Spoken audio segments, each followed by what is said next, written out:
This is News on Friday. Hi, I'm Calebkoyo, live at the CoELIB TV studios at Egerton University, Kenya. This is News on Friday. Headlines first. Tusome, a foundation for strong education systems. Flowering youth, how and why the youth should venture into the flower business. News on Friday starts right now. Stay with CoELIB TV. I'm Calebkoyo.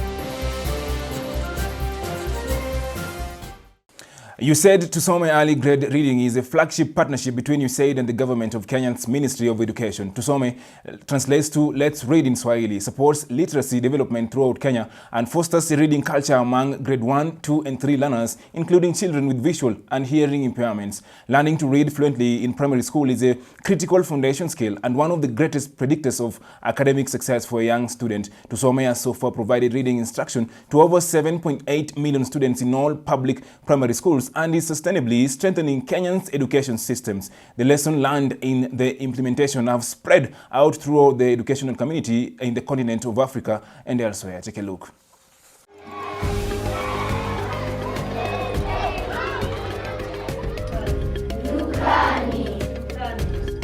Jina langu ni Kenza. Shule yangu inaitwa Hospital Hill na niko katika darasa la 3. My name is Caxton Mekubo. When I entered grade 1, I was not used to reading books, so it was hard to say the words.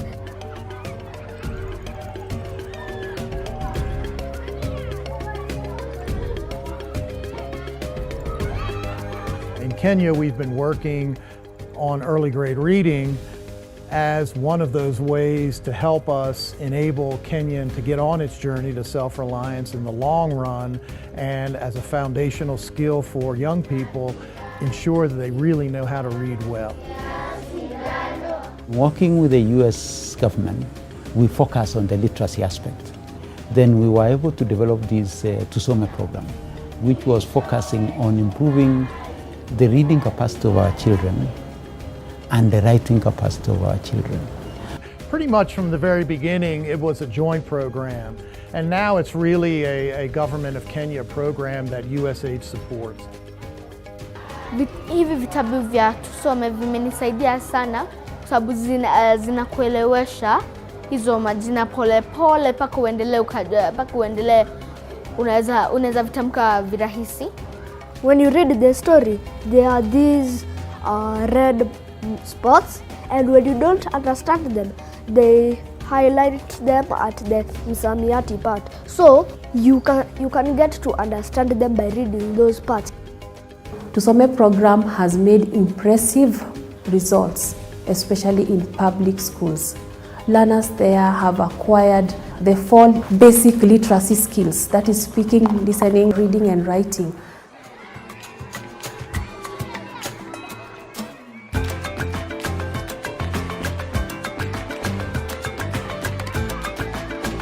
If we were to look at the return that we got as government and an injection that came in out of the experiences and lessons learned from Tusome, it is like a whole 14 billion shillings was injected into the education sector, because that is the saving that we were able to bring to our country.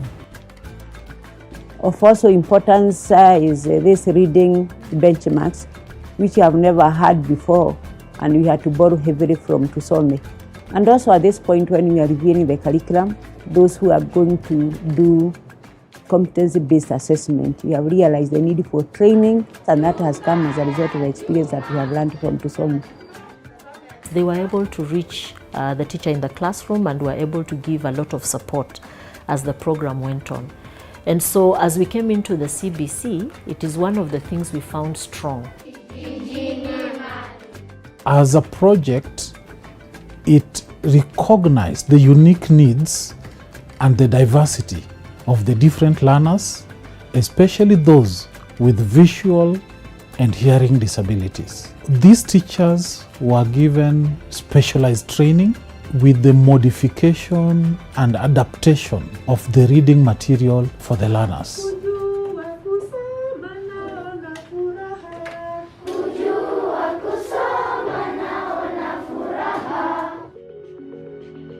This program was instrumental in building out the toolbox that the ministry is needed to improve the learning outcomes of children. And so all of those lessons have started to spread throughout the educational community on the continent of Africa and elsewhere. In Ghana, in Tanzania, in South Africa, even Nepal had sent a delegation here to look at things and are adopting some of the aspects of the Tusome model in their learning and education systems. Now that I know how to read, it's easy and I like reading with my friends because it's fun. Kwangu kusoma ni rahisi sababu huwa nimezoea kusoma vitabu. Nilianza na vidogo nikakuja kwa vikubwa. Mimi nikiwa mkubwa na baada ya kumaliza shule nitakuwa mpishi kwa hoteli ya nyota 5. I do think reading is important for my future because one of the things that I want to become is a president. I'm very sure the two governments, the Kenyan government and the US government, have a strategic direction of ensuring that the future is secured. And the future can only be secured when we invest in our children. The horticultural sector in Kenya is third largest foreign exchange earner. The flower industry directly employs more than 150,000 people and contributes to 1% of the country's GDP. According to the Kenya Flower Council, flower sales generated around $960 million in 2019. Now, this is surely a venture ready to receive and sustain as many young people as possible. What do you need to know as far as this business is concerned? Here is a report we filed exclusively for you. Take a look. Around 50% of the flowers in Kenya are eventually exported to Holland and from there exported to many other countries. Cut flower exports maintained the #1 position in horticulture foreign exchange earnings, contributing to more than 70% of Kenya shillings 153 billion revenue. The flower sector employs nearly 2 million workers, most of them women. The question, however, is how do you start a flower business in Kenya? The first step is to apply for an export license from Horticulture Crop Directorate to be approved for the insurance of an export license. You must undergo a vetting process to demonstrate that. The second process is conformity and psychosanitary certificate that you actually receive from ChemFis. The third step is you need to acquire a business incorporation certificate from the registrar of companies if you are to have a flower company in Kenya right now. The fourth step is you have to provide a Kenya Revenue Authority PIN. You have to have a tax compliance certificate, you have to have an export license, and you have to also acquire a psychosanitary certificate from Kenya Plant Health Inspectorate Services. Now, which are some of the ways to start a rose flower business in Kenya? The first is to become a florist, and this is the most common one. The second is growing and selling of roses, and then the third one is operating along the value chain. It is possible to easily start a flower shop where you can sell well-arranged flowers. Most florists sell anywhere between Kenya shillings 700 to 3,000 Kenya shillings or much more per flower depending on the size and style. For large scale, the first requirement into successful rose flower growing is land availability. The land should further have necessary features such as productive soil, proper drainage, and proximity to a reliable water source. Just like any other crops, rose flower perform optimally under specific ecological conditions. It is important that you evaluate your area to get all the information. Start by visiting a meteorology department near you. Take note of the altitude and dry spell, if any, and so on. Generally, flower business is rewarding, and we the young people should take advantage of it, either on large scale or small scale. Calebkoyo for News on Friday. Every year, February 13th is celebrated as World Radio Day. The theme for World Radio Day 2022 is Radio and Trust, as it continues to be one of the most trusted news sources in the world. This day was divided into 3 sub-themes, including trust in radio and journalism, trust and accessibility of information, trust and viability of radio stations. Well, what is the role of radio as far as youth empowerment is concerned, and how is CoELIB Radio seeking to push the radio and trust theme? Take a look. Hello, I'm Calebkoyo. I'm a media personality based in Nakuru, based at the CoELIB Center. I work with CoELIB Radio. You can listen to CoELIB Radio on radio.coelib.org. Now, we just celebrated World Radio Day, and I want to talk about how important the radio is as a tool of youth empowerment. You know, the theme for this year's World Radio Day is radio and trust. So every radio personality, every radio station across the globe is expected to go on that line, radio and trust. In Swahili, they say radio na uaminifu. I think this theme is very timely because of the social media. The YouTube is here now, Facebook is here now, Instagram is here now as well, and everybody can create their content. It's very impossible, almost impossible to really know which story is true on the social media right now. Of course, a lot of tabloid journalism, news that is only meant to create excitement, of course, and drive adrenalines. That is why it's very important for the young people to, keep on listening to the radio, keep on supporting the radio, because on the radio now, we have on-air personalities who have fact-checked these stories, confirmed their sources, and then delivering content that is right, of course, and that is seeking to change the lives of the listeners. So it's very important to go back to radio because that is the trusted source of news. Now, as far as youth empowerment is concerned, it's a very important tool. The radio is a very important tool, and on CoELIB Radio now, we have tailored all our programs to positive youth development. From the breakfast show that goes on air from 7 a.m. to 9 a.m. East African time every weekday, to the Nutrition Mantra show from 12 p.m. to 2 p.m. to the CoELIB Drive show 4 p.m. to 6 p.m. East African time every weekday. All these shows are trying to go alongside that framework of positive youth development, because we believe if we share stories about young people rising, young people creating safe spaces, young people trying to belong, young people trying to empower themselves, then of course we're going to achieve our general goal of empowering the youth. So basically that is what we're doing at CoELIB Radio right now, and we're doing it in line with the radio and trust theme, of course, as far as this year's World Radio Day was concerned. So keep on streaming CoELIB Radio on radio.coelib.org.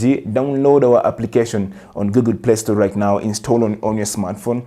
If you have a smartphone like this one, just go into Google Play Store, download, install, and stream. I have my app already.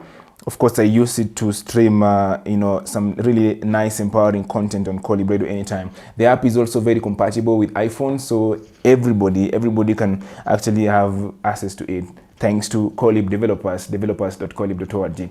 So happy World Radio Day, the young people. We're going to empower you. We're going to keep sharing your stories, and we are going to come wherever you are, and of course, and find out what you're doing and how you are impacting your society as well as we go along this journey of positive youth development. Thank you. Making information available to youths and families is one sure way of youth empowerment, according to Positive Youth Development Framework. Well, is there too sensitive information? Mozambique's Ministry of Education is withdrawing a set of grade 7 textbook containing some controversial topics on sexuality from its curriculum. The Natural Sciences book addresses subjects such as masturbation and sexual orientation. The Education Ministry said that the book has been in use since 2004, but with controversies surrounding the topics, it will no longer be used in school. Mr. Bernard Kibet is now joining us live on phone right now. He is a teacher at Good People Mission School in Turkana. Of course, he'll be helping us break down this story. Is there too much sensitive information, Mr. Bernard Kibet? Mr. Bernard Kibet, do we really have something like sensitive information for the kids who are in school right now? Is there something like too much sensitive, or where do we really classify this, right, size? I think to some extent we can say that there are sensitive topics. Okay. And also it's dependent on the level of study that the student is in. For example, for younger children, more so topics on sex and related issues and relationship issues. Okay. It can be too sensitive for children who are, I think, 10 below or 12 and below. Okay. But for teens, I think it could be a somewhat relevant topic for them. Okay. Yes. But if you say that to some age group there's sensitive, and then to some other age group it's just okay, but we also have a framework by you said that actually deals with positive youth development, and they say Yeah. that making information available to youths and families is one sure way of youth empowerment. How do we now balance all these things when we have too much sensitive, but on the other hand, we need to ensure that these young people have this information at an earlier age so that they can be able to really understand what's going on around them? All right. In as much as we are talking about giving these youth as much information as possible, Okay. I think it is a much deeper problem. Oh, yeah? Because there are issues that are supposed to be addressed at home and not at school. Okay. Okay. Children should not be hearing it for the first time in school. Mm. It is something that their parents, more so concerning maybe sex education. Okay. It is something that the first people who the child or the student is supposed to learn to hear from should be the parents and not the teachers. Okay. In school. Yeah, that is I think that's our first big problem that we encounter. Okay, so we can as well say that the parents are not doing the role. The parents have left the kids to the teachers now, 100%. Most of the parents. Yeah, that's true. I think teachers are doing the role not just of teaching, but of raising children as well. Oh, yeah? Because you find that issues, especially related to relations and such kind, are considered taboo. Oh, yeah? In most Africans. We have not embraced the openness with our children. Okay. Yes. Okay, just the other day in Mozambique Ministry of Education is actually considering withdrawing a set of grade 7 textbooks. And they're saying that these textbooks contain some controversial topics on sexuality from, of course, something that they not like the children to actually be able to look. But these topics or this, discussion has been around since 2004. Do you really agree with the Ministry of Education, before we narrow it down to our own home now, Kenya? Do you really agree with what Mozambique is trying to do, trying to pull away some topics from the curriculum, topics that have been in school since 2004? If there was some damage these topics were creating or making, then the damage has already been made, because that's like almost 8 years. Yeah, it is. It is. That's from 2004. That's like 18 years. So I really agree with the Ministry of Education in Mozambique for making that decision, because a grade 7 child, I'd say probably 10, 11 years old maximum. Mm. And so if you are teaching this child about sexual orientation, about the issues of masturbation, I think it is quite too early for a child. Okay. In as much as we think that it may help in make children realize their identity, I think it can arouse some curiosity among the children. Okay. For example, issues of masturbation. It may arouse curiosity among the children, because I think 10 years it's still too young to discuss. And generally, the issue of sexual orientation, I believe that is something to do with somebody being straight and the LGBTQ community, something of the sort. So I think first it is an issue about we as Africans. Okay. We haven't actually embraced. I mean, it is still a new concept to us. Which we are still grappling with. Even our president in 2013, when Obama came, when he was asked about his position, he was very evasive, and he said that as a country we have better things to discuss. Talk about and discuss, yeah. So it is still not a very direct topic among we as Africans. And you see I think mostly it is we are getting influence from the West. Okay. To try and slide these topics and issues of sexual orientation into our curriculum. Okay. I believe there was also a same case in CBC. Yes, CBC.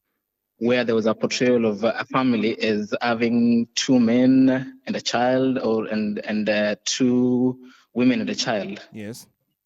So I think it is the family. The concept of family as it is today is different from the way it was a decade ago or so. Okay. So I think it's the changing landscape, but mostly influence from the West, who I believe are our major financiers when it comes to education. Oh, yeah, most definitely. Yes, and so that is where I think we're getting all this pressure from. Okay. To try to build a new set of boundaries or our definition for family, because as Africans, family is basically the mother, the father, and the children. Yes. But you see, we are now, at this time in this century, we're now having different types of families. Okay. We have gay families, we have the ordinary families that we are used with. We have single families, single parent families. Yeah. So I think we are trying to grapple with these new realities. And then the big question is, how then do we blend it with our curriculum? Yes. Yeah. So how do we blend it with our curriculum? Because you are one of the people who are implementing this curriculum, so you must have at least some a few ideas. I think as it is, even as a teacher, I think what we're still standing by as it is now is the basic structure of the family that we are used to. Okay. We cannot be teaching children about being gay, for example, because at the moment gayism in high school is considered a very serious offense. Okay.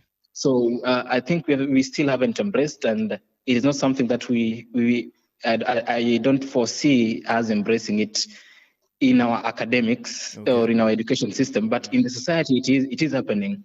Yeah, it is happening. It is the reality in the society, but I don't think we have reached that moment of acceptance. Oh, yeah. Of open acceptance. Okay. Yeah. Before I let you go, Mr. Kibet, you spoke about the CBC. I believe now when you have when we are actually opening up and starting to talk about this conversation, accepting what we have at the moment and looking at possibilities of how to actually align it to what we have believed in since day one as African people, as people who are in this continent. Then the CBC is now coming to push the children back to their parents back at home. What impact is that going to have as far as this discussion is concerned? Okay, so with the CBC being more parental oriented, so first I believe that it is a good thing, because for a very long time the responsibility of education has just been left on the shoulders of teachers alone. Right. But with now that we have parents involved, I think that is the way it should have been. It is the way to go. Okay. And so regarding to the matter which you have just discussed about these controversial topics, I think now parents will have a better time with their children. Okay. To discuss on these controversial topics, depending on the kind, this sensitive, because actually the sad reality is that most children are learning these things from school, from friends, from the society, yet they should be learning these from their own parents. Okay. Mostly because, as I said, even lately when you just go through the interwebs, let me just use an example of Netflix, for example. Yeah. You see the number of movies and TV programs, sitcoms that are embracing same-sex relations. Yeah. They have really increased tenfold. I think it is much more easier to sell a movie that has LGBTQ as compared to just the ordinary movies. Yes. So I think it is something that the Western media and the Western culture, they are really trying to push into we Africans to blend it and accept it as a norm. Okay. Yeah. So it's a narrative that is being pushed by the Western side, but it's also a narrative being pushed by the people who are funding the education system in Africa right now. Yeah, people are funding our education system because they are funding our education system, and they're trying to push in bits by bits. Oh, yeah? So maybe in a decade from today, if we shall revisit this, I'm sure maybe the landscape would have drastically changed. It might be have been a normalcy by then. Do you think there's hope, or are you pretty sure we are going to break at one moment and say, okay, let us have all of it blanketly? Yeah, I guess at some point or another, because if you compare as it were 10 years ago, LGBTQ is becoming more and more common. I'm sure today you know somebody who has come out to say that I'm this and I'm that. Yeah. But 5 years ago, 6 years ago, you couldn't hear of someone. People are beginning to come out more openly. Okay. And so I think these are just the dynamic of the society, and it is the new reality.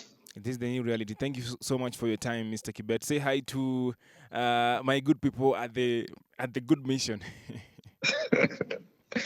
I definitely will. Thank you, Caleb, and happy to hear from you. Definitely. Cheers, man. Cheers. Have a good day. Have a good day too, sir.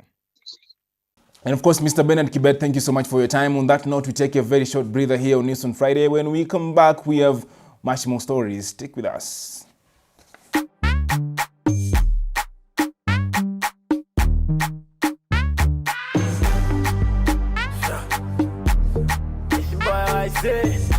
It's E. Kelly. I'm gonna lose your time.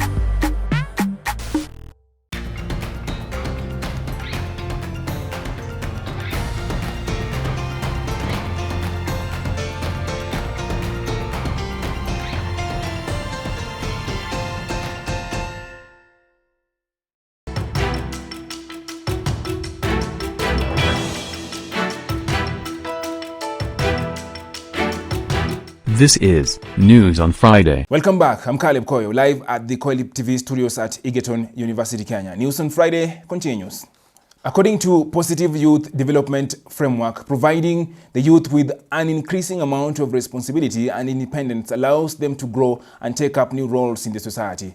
For this to happen, however, it is important to instill the saving culture, which will in return bring about financial independence among the young people. So how best can we save this year? Well, Forbes magazine recently published an article explaining 5 ways millennials can save, of course, this year. Of course, I'll be trying to break down these points. And the first one is strictly implementing the 50-30-20 budget rule. This 50-30-20 budget rule is a simple and effective method to manage finances and, of course, stop some habits that can actually interfere with your finances. The position under this rule is very simple. You spend 50% of your income on necessities, for example, expenses that are an absolute must. These include rent, grocery and utility bills, children education fee, insurance premium. After spending 50% on needs, the wants now make up the 30% of the expenses. Wants are lifestyle related expenses such as dining out,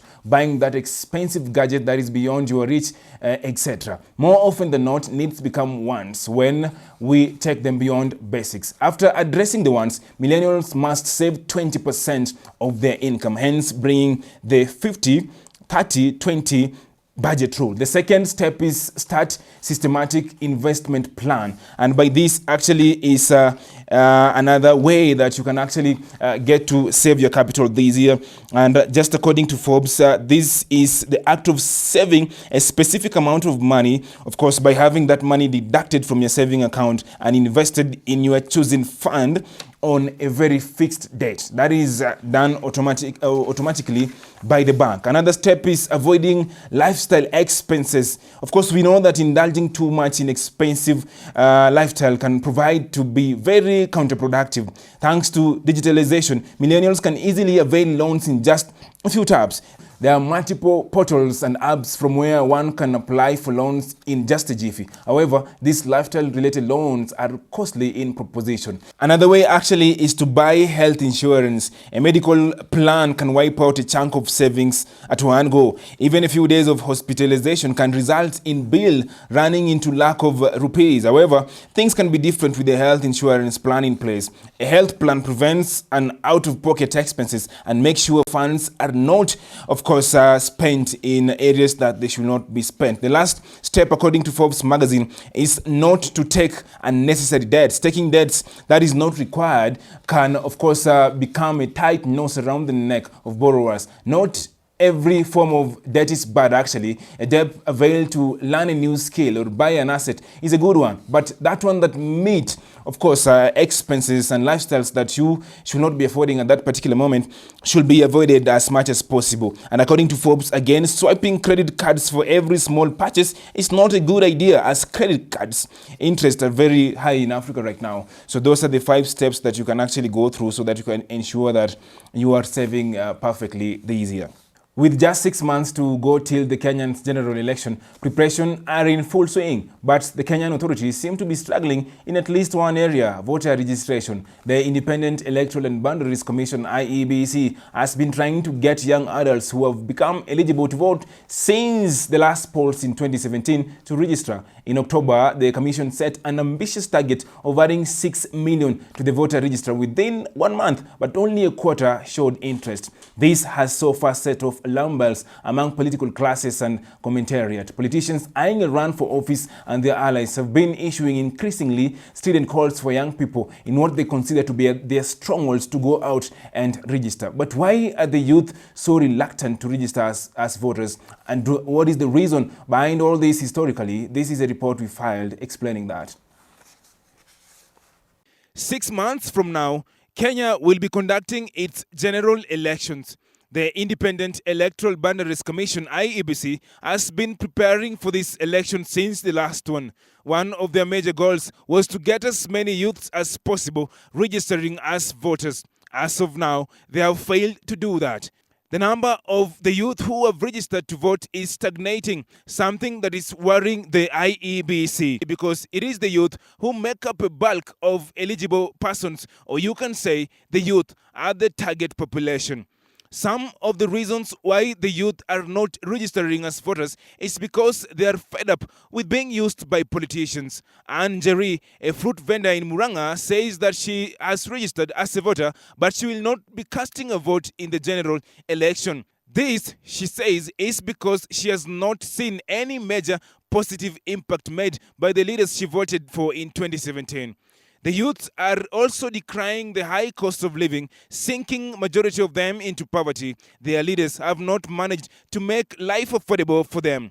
Kimani, a boda operator in Muranga, says that he doesn't see why he should invest such much time and energy into elections process anymore.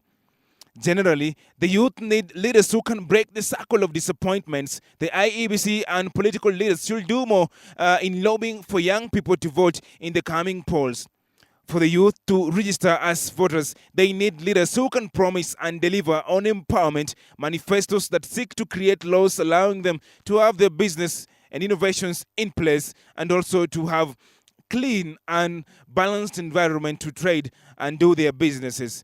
Calebkoyo for News on Friday. Roots Party presidential aspirant George Wajakoya now says that he will promote the legalization and exportation of marijuana should he be chosen as the head of state in the August elections. Speaking to Channel 46 News, Wajakoya stated that this can be a source of income that can boost the economic development of Kenya. The presidential aspirant urged the next government to prioritize the cultivation of marijuana, as it also has medicinal values. I spoke with Brenda Viola about George Wajakoya, his aspiration, and much more. I started by asking her the same question that you're having in your mind right now. Is it time to legalize marijuana? Listen in. Hi everyone, I'm Calebkoyo. Now, recently, presidential aspirant Professor George Wajakoya said that if elected president, of course, he will ensure that Kenya does the marijuana business in large scale so that Kenya can actually get to export this product so that we can be able to foot our debts and ensure that we have a very stable economy. Now, the question I'm asking Brenda, the first question is it time to really be proud of this business? Because I know that, you know, in some forgotten corners of this republic, this business has been really going on. It is about time. Yeah. Like, it's about time we have legalized this thing. It is about time that we start making money out of it. Because it's here to stay, so we might as well as be benefiting from it. So we have to accept that this thing is here? Yeah, we accept it's here, so we see how we can benefit from it economically and financially. Maybe health-wise too. Okay. But it's about time. I feel as though Professor George is doing something that should have been done years It's been long back. overdue. Yes. Okay, so since the guy, of course, did that presser and said that this is the plan he has with this product, I've not seen any other presidential aspirant or any other leader actually talk about this topic. Yeah. Does it mean that this is, you know, that silence is also loud somewhat? It's extremely loud on the end. I don't know why they haven't talked about it. Okay. I feel as though other presidential aspirants, like compared to their manifestos compared to Professor George's, are much more tiny or small or less impactful compared to what Professor George is trying to do. And I feel as though maybe their silence is partly like now after George has told us his manifestos, now it's like they have to go back to the drawing board to try and come up with manifestos that will seem better. Okay. Because I feel as though George is actually, like, with time, in as much as right now currently he has a very slim chance of winning, with time he's gaining some traction because he has been trending for the past week. Ever since he actually did his press release. And I think I've been trying to follow his interviews, the way he tries to speak to the youth, of course, to speak to the media. He really sounds like a very intelligent guy. He's very intelligent. He's really learned. He's really traveled. So I think he cannot just wake up one day and say, I want to legalize marijuana. Kenyans are using this thing. The Republic, the young people, everybody is using this. Almost everyone, though, it is using marijuana. And Professor says that this is a marijuana generation. That is like, I can quote him. Actually, that is his target. He was like, because I remember in one of these interviews, one of the many national journalists was like, you guy, you have a very slim chance of winning. And he's like, I know, that's exactly what I want, a very slim chance of winning. And his target, he said that his target is the marijuana generation. And look at the statistics right now, like the majority of the population falls between 18 and how old? 18 and 30 maybe? 30, yeah. So that is the generation who actually consume this substance. And that is the generation with the majority of votes. Yes, and that is also the same generation who are more willing or more prone to learn new ways of making money. So this guy is saying, you've been using this thing, yeah? Okay, fine. So let me show you how to make money out of it. Yeah. But now, who doesn't want to make money out of it? Everybody wants to make, especially the youth right now wants to make money. Yeah. We have been doing this business illegally. Yes. And the government knows that this business is going on illegally. Yes. We see it got to a point where getting marijuana was as easy as going to the shop and getting salt. And the cops knew that, because now the cops too now will talk to these peddlers and whatnot, and then they'll get their share. So everyone knew this. And of course, full conversation, full interview about Professor and his aspiration. You can actually watch that thread on our YouTube page, CoELIB TV, and also on Facebook, CoELIB TV. I think that is a very perfect way to go on a short commercial break. Sports is up next. Stay with us.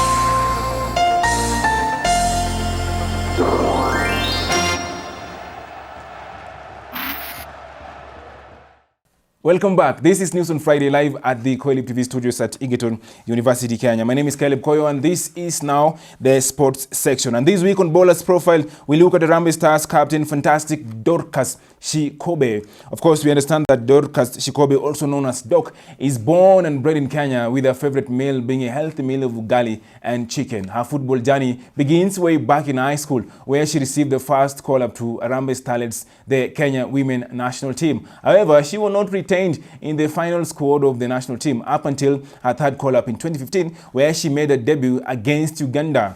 And of course, we understand that her role model is the stellar Harambee Stars forward Michael Olunga, because they share the same belief, discipline, and they never just give up. Of course, we wish her perfectly very well.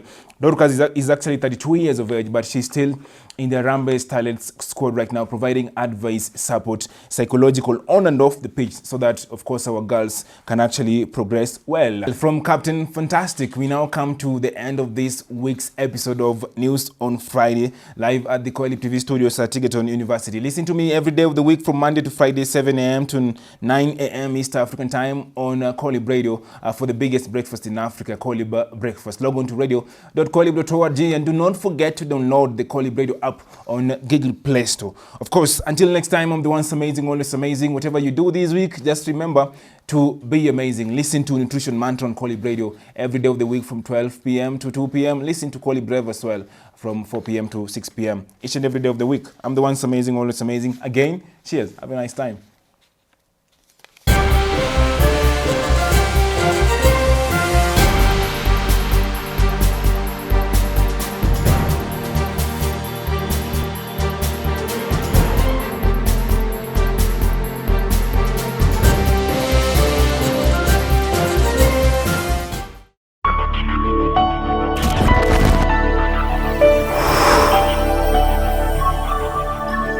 CoELIB TV, empowering the youth.